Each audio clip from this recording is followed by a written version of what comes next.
Hi, George. Thank you very much for joining us today. How are things in New York? Oh, New York is booming. Have to say it. I mean, of course, we've got the activity going on uptown at Columbia University. I don't know if that's catching your news flash up there, but the city is just swarming with tourists, with consumers. The economy is roaring here in New York City. Well, that's good to hear. Yeah, Columbia University, it's all over the news. It's like the hotbed of student activism. Hmm. It's got a very long history of that too. Well, and the thing is, if this were happening in a small town or even a small city somewhere, it would dominate everything. But in New York City, it kind of gets swallowed up unless you want to, go uptown to a few blocks around Columbia. You're not going to be aware of that type of activity. So I want to talk about the US economy and also the housing market. And we've had a lot of very conflicting economic data in the last month, and I want to get your sense of it and what your thoughts are. And in spite of the numbers coming out of the government and also the Fed, the economy doesn't appear to be as in good shape as we're led to believe. We had a very weak Q1 GDP number, came in at 1.6% versus 2.4%.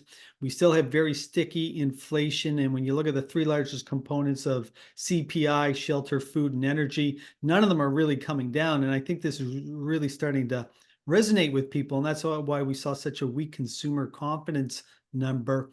But what are your thoughts on all of this?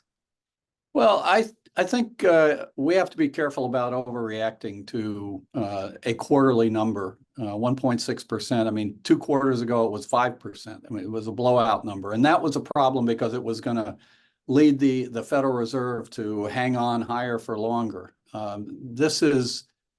I think you need to take a bit of a longer perspective on the GDP side. There'll undoubtedly be a revision. We'll see what happens in the next couple of quarters. But 1.6% is not a recession.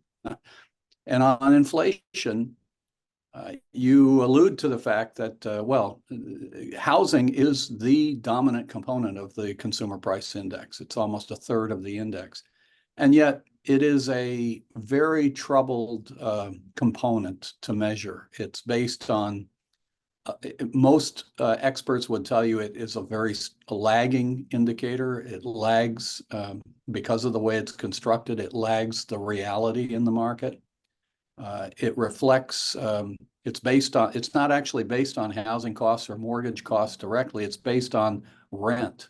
And they take the rent number and create something called the owner equivalent rent, as though so imagine you'll take your house. If you own your house, you're asked to imagine, what could you rent it for? Unfurnished, without utilities, without insurance, what could you rent it for in the market? And they actually do polls of consumers with that question. I don't know how I would answer that question. And they come back with this owner equivalent rent, and then they jam it into the consumer price index as 30% of the weight of the index. So if there's anything not quite right about that number, about the way it's constructed or the lag character of it, it's going to influence the overall metric a lot. And people are beginning to, I think, recognize this. There was an article in the Wall Street Journal within the last 2 weeks, I would say, on exactly this point, which I might recommend. Another article in The Economist magazine within the last month. Look, people are beginning to scrutinize this problem of the shelter component of the consumer price index, that it may be running too hot and driving, therefore, the inflation index higher than it really should be. I mean, actually, the gas prices are lower than they were a year ago, a year and a half ago. It's more of a psychological flashpoint than a reality. It's only about 2% of the average household budget. And even food is, I think the reason food prices are in people's minds is that they did go up for various reasons, and they didn't come down, but they're not continuing to go up. So the level of inflation, which is the continuing rate of going up in food, has also leveled off. It's really being driven by by the shelter component largely. So anyhow, long answer to say, I think I wouldn't be, pushing the panic button on stagflation or anything like that. I think both the GDP number and the inflation number are in the zone of normalcy. If we had a recession and we had a 6% 6% inflation rate or something like that, then you'd want to bring out those old scenarios from the 70s and talk about stagflation. But I don't think we're anywhere near that right now. I want to come back and revisit the whole stagflation concept. But before we do that, first of all, I wanted to, how much is gas in New York City? Well, I don't buy gas in New York City because you use public transportation everywhere. I buy gas where I live, which is in DC, and it's about $3.50 a gallon. Oh my God, that's cheap. That's cheap. Yeah, you Canadians are, you'd love to have that price. I would say we're pushing $6 a gallon. Yeah. But once again, it depends on where you live in the US, right? If you talk to somebody in California, they're probably paying close to what we're paying. California is high, but it's about the taxes there and certain other market constraints that they have almost, let's say, legislated, because I think they're in the process of trying to move everybody to electric vehicles in a very short time frame. But in Virginia and Maryland and DC, where I tend to buy gas, $3.50, $3.30. It's not more than $4. So, that's another subject we could go through. At some point, I could, walk you through the calculations. But one of the things I maintain is that gas is cheaper today in real terms and in terms of the impact on the household budget than it has ever been in the US. Interesting. So I want to spend some time on the US housing market, okay? Because we all know these higher interest rates have led to higher mortgage rates, and this has caused a lot of pain for a lot of people. And before we do the deep dive on that, why don't we just look at how important the real estate market is in the US, just in terms of the residential side and also the commercial side. In terms of size, how large is the real estate market? Well, as a round number, and I'll say that because there are different ways of calculating it, but as a round number, the total value of the real estate, commercial and residential in the United States, is something like $100 trillion, and about half of that is residential and half of that is commercial. So very significant. And just to put this in perspective for people, the S&P 500 has a market cap of around 45 to 50 trillion, depending on what day of the week it is. And the GDP of the US, the largest economy in the world, is around 25 trillion. So the real estate market is very large. It's the major asset for most households. It's the thing that people look at when they ask themselves, am I well off? Do I have a retirement nest egg built up? Real estate has traditionally played that role. We could talk about China, where it has played that role very strongly because there are fewer other forms of social backstop for people when they retire. But yeah, it's a big concern. That's why even if people are not in the market to buy and sell a house, the shifts in the prices, the shifts in the cost structures of mortgages and so forth, people pay attention to that because it impacts their sense of wealth and their sense of economic well-being in a very significant way. And that then drives a whole bunch of other psychological dominoes to fall, which, when it's going in the right direction, economists call it the wealth effect. Your house price is rising. You look at that, even though you're not selling it, but you see the value of your asset going up. Same thing in the stock market. The value of the stock market goes up. You feel wealthier. Let's go out and spend. Let's buy a new car this month, kind of thing. That's the wealth effect. But it goes the other way too. When the housing market shudders or suffers, people pull in their horns. That's what's going on in China right now, big time. And that's a huge problem for them in stimulating their economy. So let's discuss interest rates and the impact that this is having on the home market. Because once again, when interest rates goes up, both the stock market and the real estate market tend to go down at some point. And this really speaks to affordability. And this is a big issue both in the US and also in Canada. And the Fed started increasing interest rates in March of 2022. They've taken them up by over 500 basis points at the fastest rate that we've ever seen in the US. And when we started this year, we were hoping for lower interest rates, and everybody was talking about 6 interest rate cuts, right?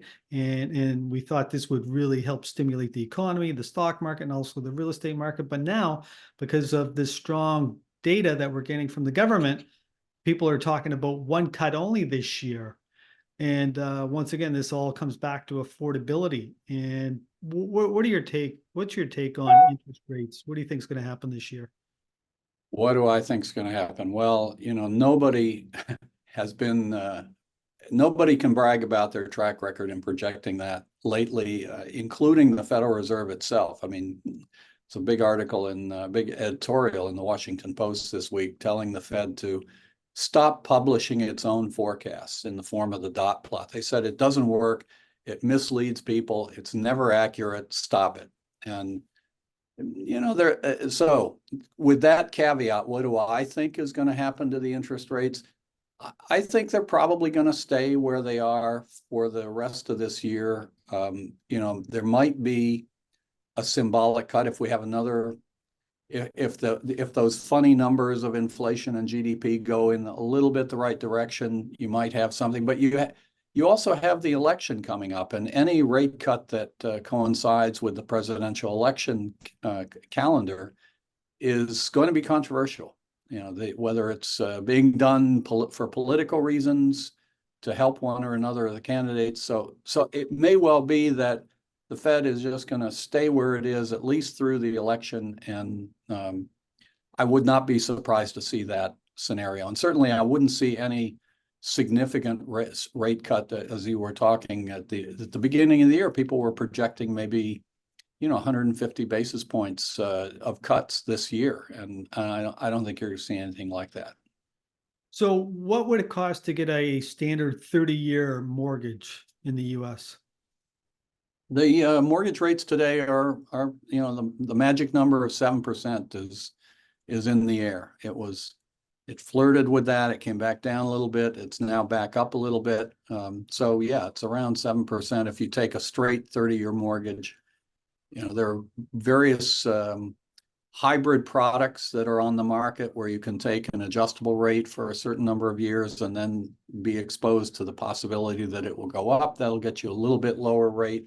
But yeah, 7% is the magic number in the mortgage market right now. That's what people will go into the discussion thinking they're going to have to deal with. And that's a big move from where it was before. I believe it was around 3%, so it's more than doubled, right? And the largest, when it comes to your household expenses, the largest component has to do with managing your house, and that includes your mortgage expenses, utilities, taxes, etc. I believe it's around 20 to 30% of disposable income. But because these costs have gone up so much, what has this done to the housing market? Well, it's basically put the market into a paralysis mode, would be the easy, quick way to say it. I think buyers are holding off where they can. People that might want to trade up in the housing market, or new people coming into the housing market, they're hoping maybe rates will come down. If they believe the numbers, if they believe the forecasts that they were hearing just a few months ago, they would have expected a meaningful reduction in the mortgage rate soon. And now that doesn't seem to be in the cards. At least the soon part isn't in the cards. So people are holding off when they can. And that it affects both the supply and the demand side of the market. The supply side comes from people that are selling their house. What are they going to do? They're typically moving somewhere else. So they've got a locked in. 92% of the current mortgages are below the current rates. Around, I mean, my mortgage is around 3%. and if I were going to sell today and refresh that purchase with a new property, I would pay 7%, let's say. So that makes me hesitate about selling. That crimps the supply side of the market. And on the demand side of the market, you've got everybody waiting to see whether the rates come down. So there's hesitancy on both sides of the market, and that has depressed or anesthetized the housing market right now in the United States. There is still movement. There are still people buying and selling, but apparently the levels of the volumes are significantly down for all the major metrics that you would look at in terms of housing activity.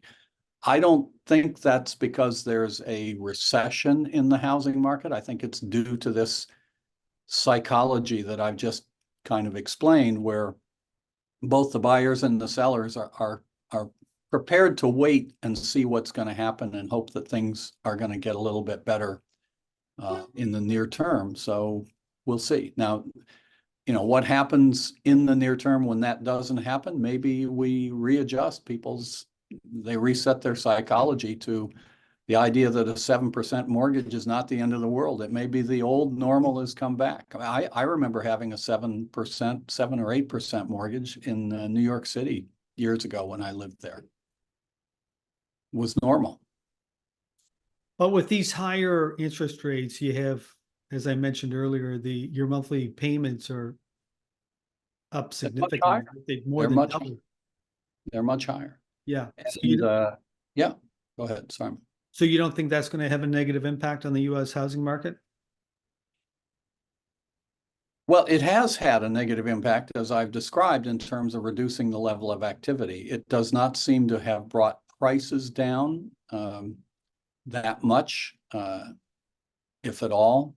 So I think I hate to say it this way exactly, but I think it's kind of a temporary, or to use the word transitory phenomenon, as people adjust to the fact that maybe rates are never going to go back down to 2% mortgage, 2 or 3%. Maybe they're going to have to accept that it is a 7%, or maybe it becomes 6%. But sooner or later, if you've got to move, you've got to move, or you want to move, you're going to move. And so I think the market will slowly unfreeze as that psychology of the new normal the old normal being the new normal takes hold.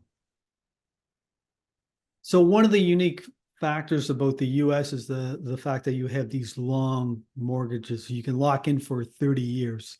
I'm in Toronto, and we can't get a 30-year or 20-year mortgage here. It's either 3 years or 5 years.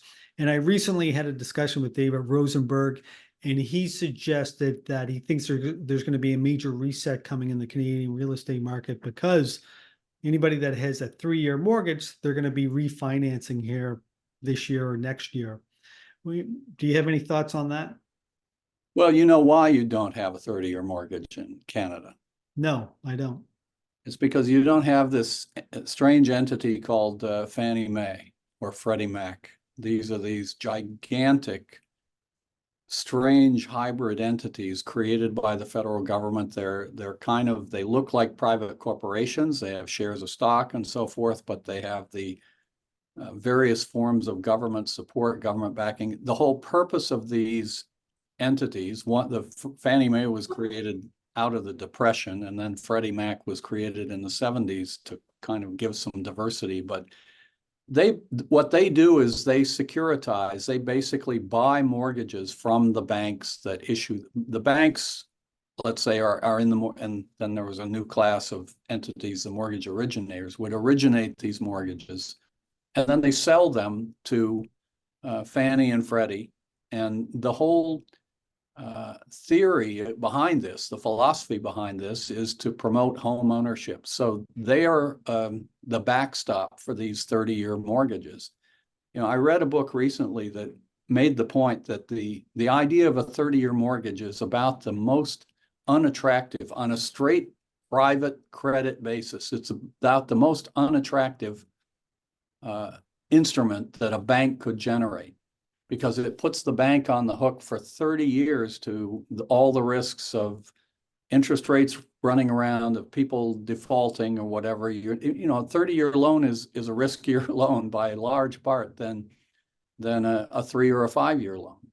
So the only reason that this is the model in the US is because of the federal government starting in the Depression, backing now to the tune of many trillions of dollars. I've lost track of what the latest numbers are, but it's probably close to $10 trillion worth of federal backing through these two entities, and you don't have that there. In fact, I think the only other country, as according to what I've read, that has a 30-year mortgage is Denmark. In the rest of the world, it's 3, 5, 10 years kind of thing. And yeah, you're absolutely right. If you've got a mortgage that's going to come up for renewal in 3 years, chances are you're not going to renew it at the current rate. If your mortgage is locked in for 30 years, you're happy as you can be, unless you feel like you have to move or want to move. But that's where the 92% of the population in the US is sitting with an average of about 3% right now.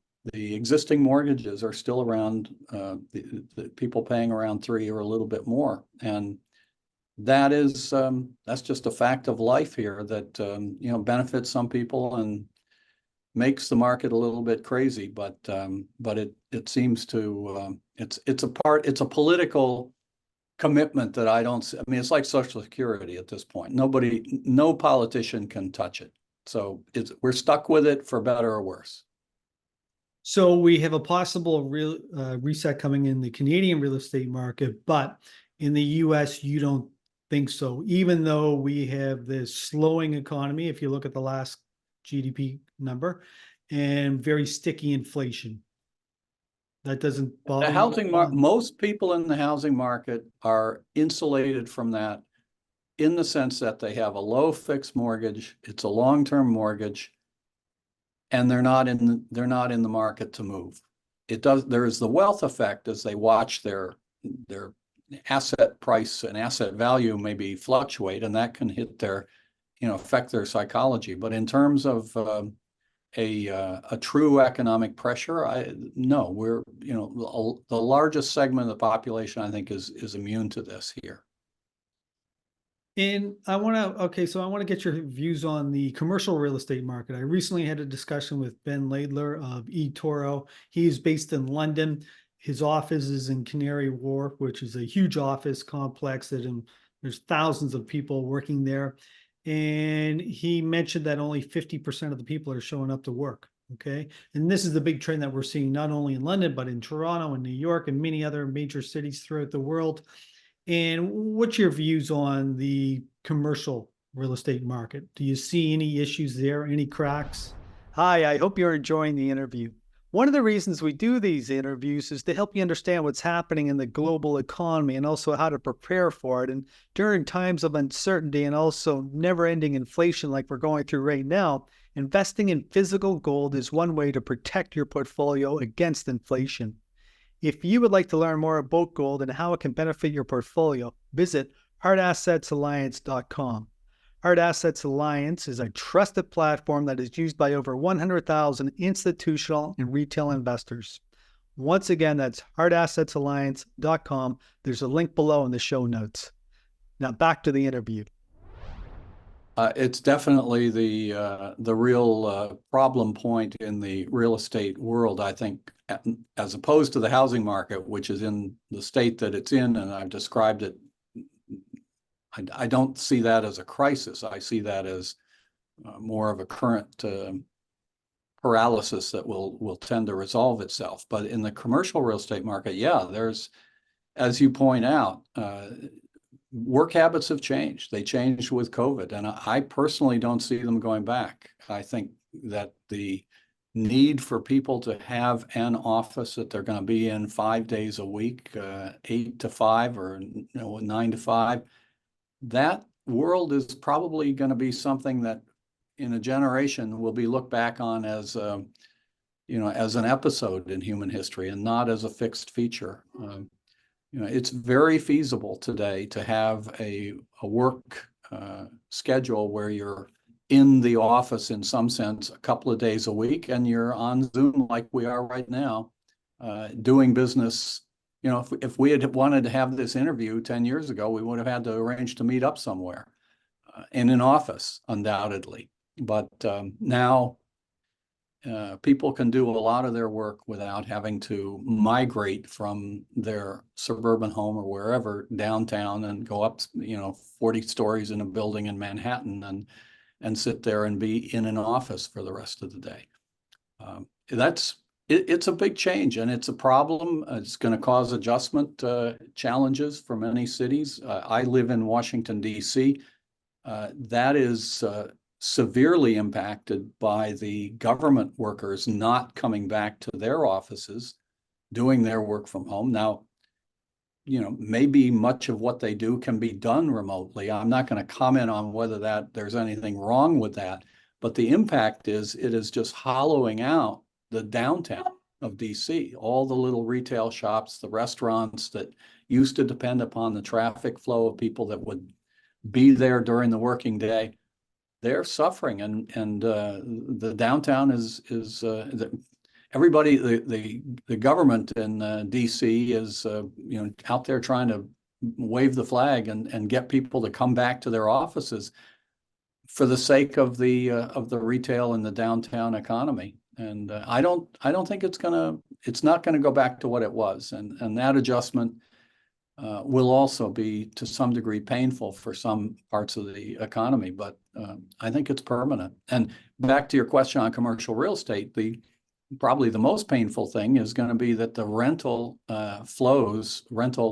revenue into these office buildings is not going to recover in many cases to the level where they can continue to service the debt that they took out. Commercial real estate is a classically highly leveraged business. And that leverage is unforgiving, as is the nature of leverage, of debt. So who's going to pay the price of that? Well, there are people speculating that a lot of the smaller and mid-sized banks, which are overexposed in commercial real estate, are going to be in trouble here in the States because of this issue. And there are some people that think it's a real crisis, perhaps on the scale of even the 2008 residential housing crisis.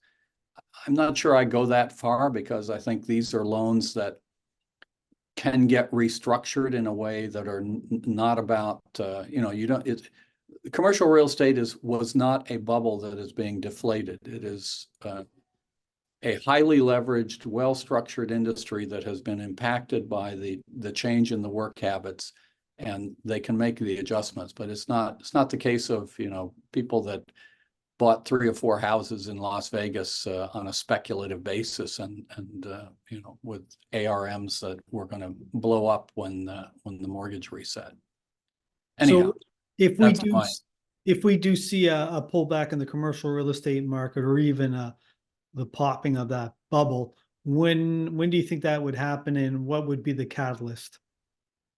I think it's happening now, and I suspect that I'm not deeply involved in that segment of the market, but I suspect that these are commercial real estate transactions are highly structured and highly stylized, and both parties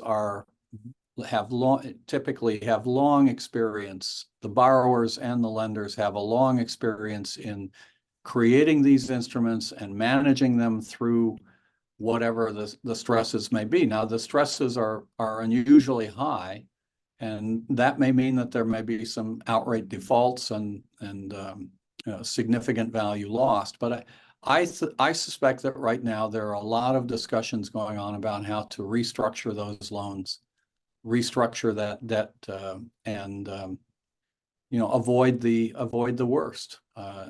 These are professionals on both sides of the table. It's not like the housing bubble of the early 2000s, when you had, on the demand side, you had consumers that were should never have been taking on the debt that they had, and you had mortgage suppliers who didn't care because they were going to immediately sell the mortgages to someone else. And so, the structure of the market was very unhealthy then. I think the structure of the commercial real estate market is more accustomed to having to deal from time to time with this kind of issue. So I guess I'm saying I'm an optimist on it. I don't think it's going to be an explosion. I think it'll be a long grinding restructuring process, but we'll get through it, I think, without seeing a major crisis in the financial system.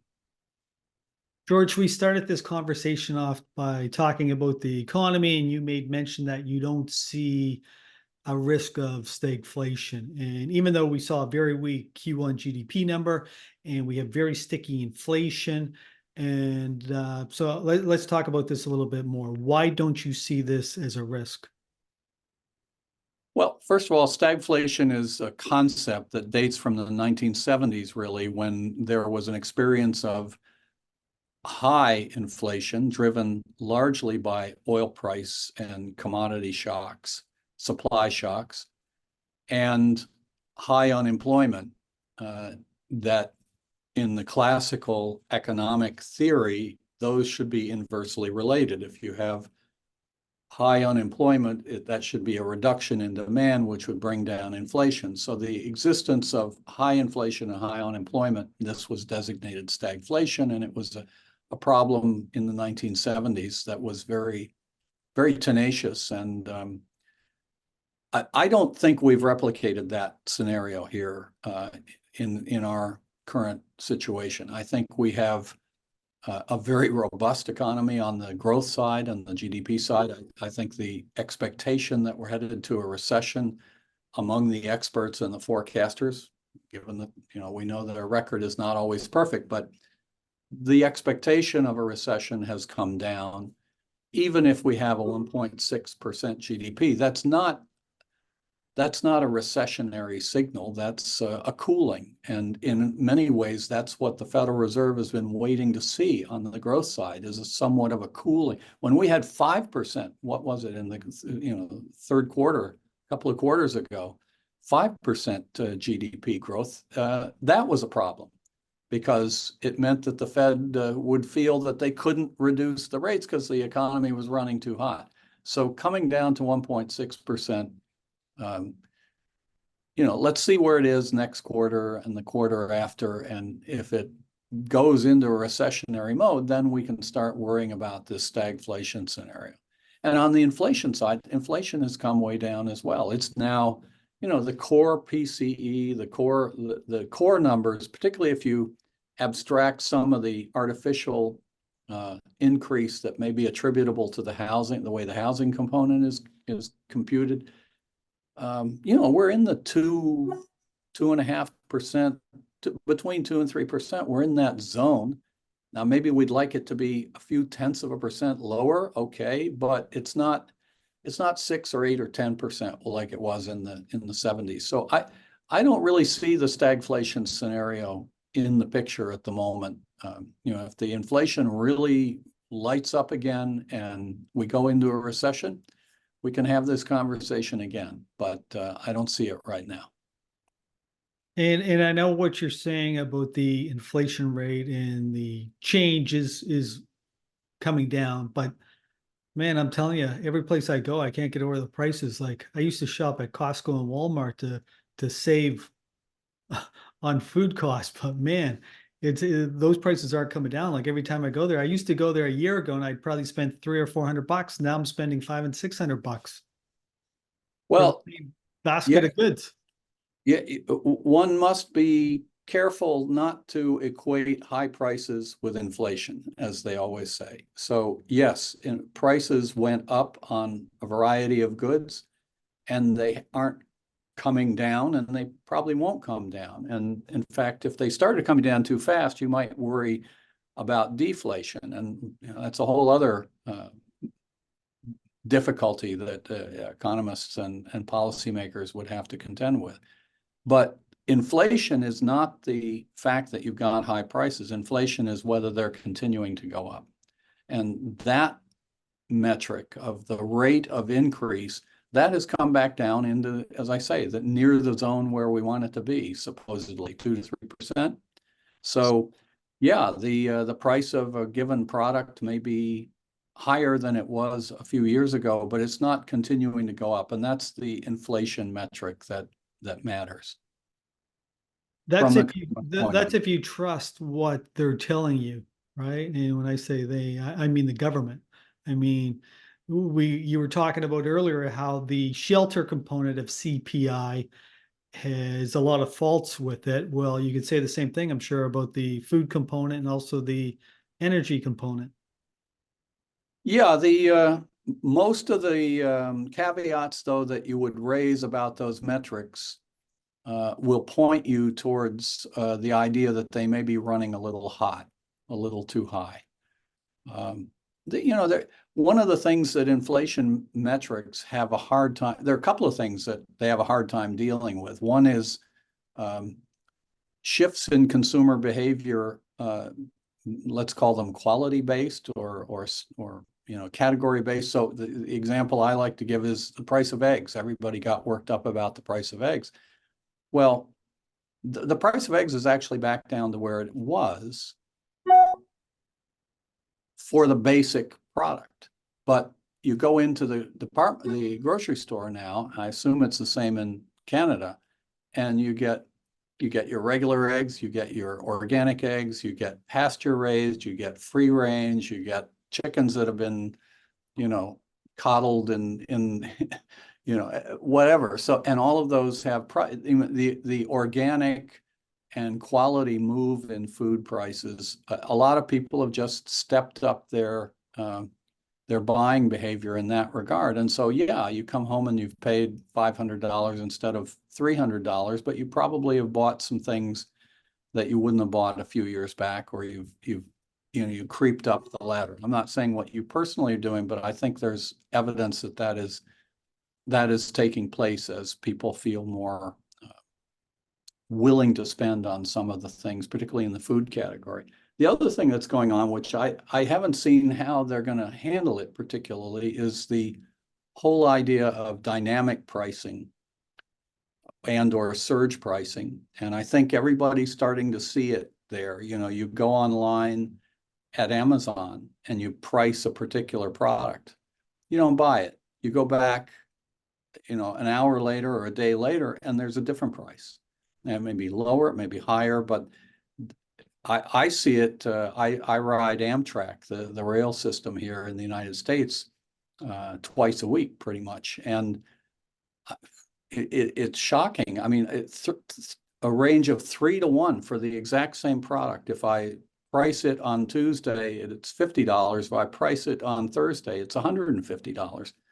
And this makes me jumpy about, and I guess that's what it's designed to do. You get the low price, you're supposed to jump and take it. And, how is that being reflected in the Bureau of Labor Statistics, their measurement techniques that have been, in some sense, more or less the same for 50, 60, 70 years since they were put in the business of collecting these statistics.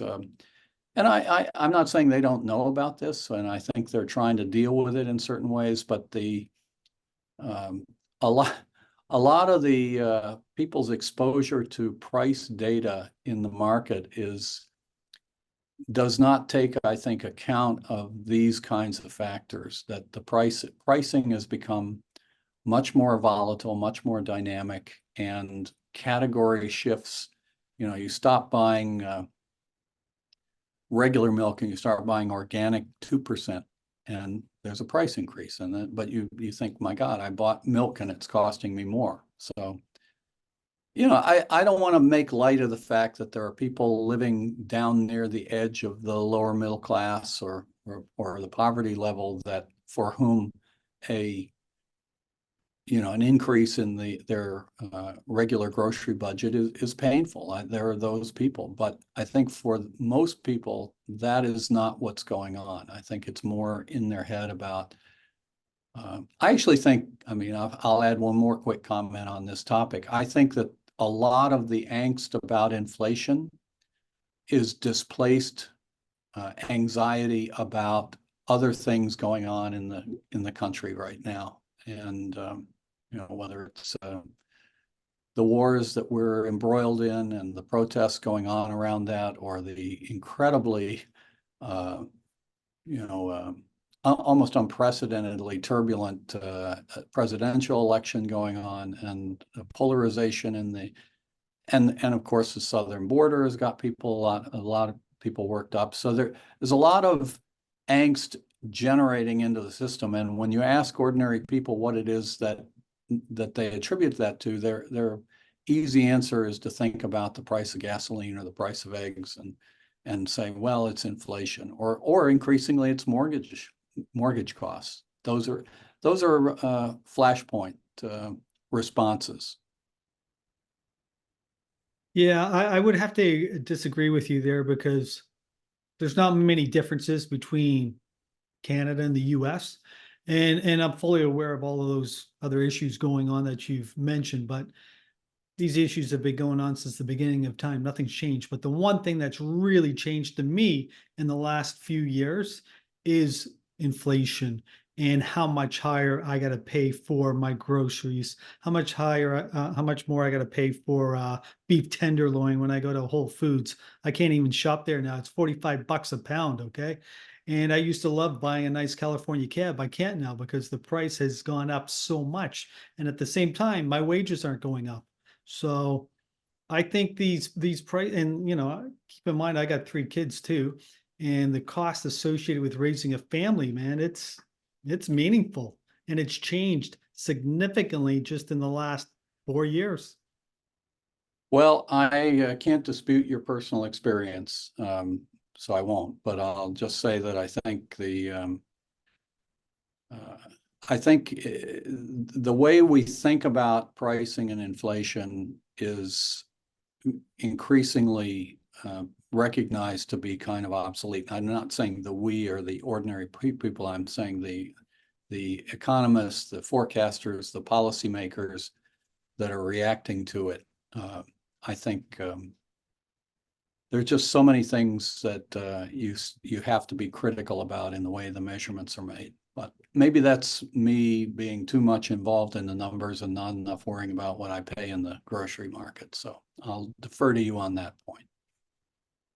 Well, listen, this was an interesting discussion, and I want to thank you very much for making the time, George. And if somebody would like to follow you online or read more about your research, where can they go?